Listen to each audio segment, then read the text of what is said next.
السلام علیکم ورحمۃ اللہ وبرکاتہ۔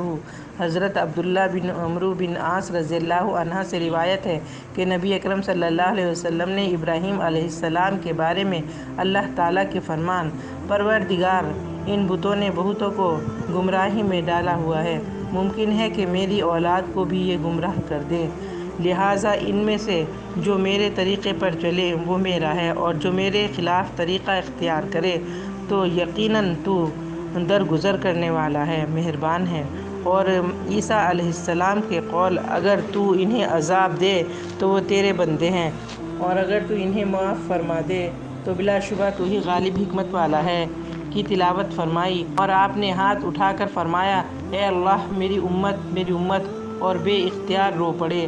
اللہ تعالیٰ نے حکم دیا، اے جبرائیل، محمد صلی اللہ علیہ وسلم کے پاس جاؤ، جبکہ تمہارا رب زیادہ جاننے والا ہے، ان سے پوچھو کہ آپ کو کیا بات رلا رہی ہے۔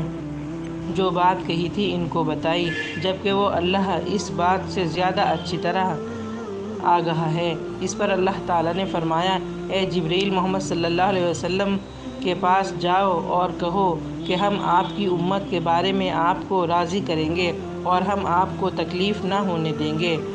سبحان اللہ۔